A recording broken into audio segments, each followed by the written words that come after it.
The Bible enjoins us to give honor to whom honor is due, respect to whom respect is due. We are here to inform Your Excellency, whom God has given the leadership of the state at this moment in time, to inform you that we have a new Archbishop in Owerri, Ecclesiastical Province. And by the special grace of God, the person standing before you is the new Archbishop of Owerri. We are here, sir, to assure you of our support, of our prayers, and of our encouragement. Permit us to use this opportunity, Your Excellency, to congratulate you and your team on the able way you've been handling the COVID-19 pandemic in the state.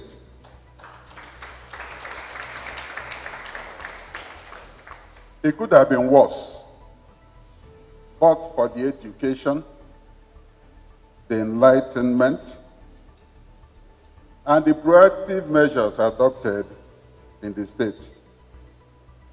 We are happy that during the period of the lockdown, Your Excellency assisted the vulnerable in the society with some palliatives, some of which you also passed through the church. We are very grateful, sir, for remembering the poor in the society. May we crave your indulgence to hereby put forward a request for your kind consideration that the primary schools originally owned by the church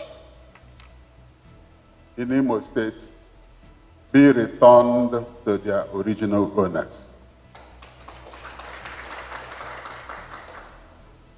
We know that with a very strong financial backing by the government, this will help to rebuild the moral walls of our society, which has virtually collapsed. Let me, with due humility, welcome this very great delegation to us this afternoon and congratulate again formally on behalf of the government and good people of Imo State, Your Grace, the Anglican Archbishop, for your successful emergence as the new head of the Anglican Church in Imo State. I want to thank you for deeming it fit to lead this delegation to the government of Imo State and indeed the governor this afternoon, and to commend your effort in preaching peace and unity, not even as the Archbishop, your days as the Bishop of your diocese.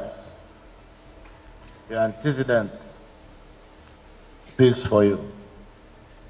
And I have no doubt in my mind that this elevation, as ordained by God, is not only born out of God's favor, but because you have discharged good service to humanity, both in character and in content.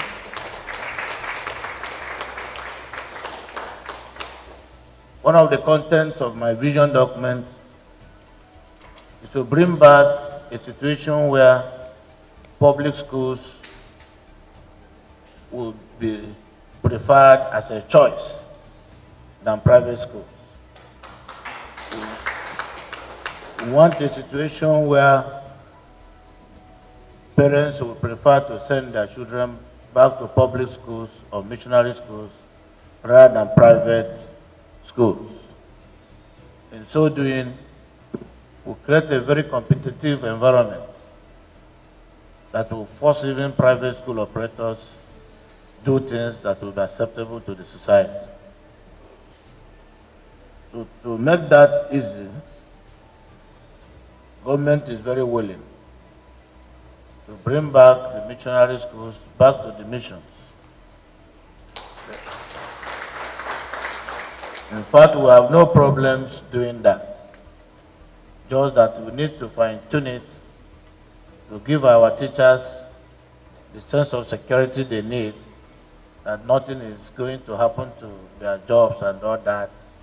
And then we bring together the synergy we need between the church and government in terms of wage bill and cost of running the schools, so that those schools that belongs to the missionaries will be given back to them with some support from government to make the running of the schools affordable for both parents and the owners.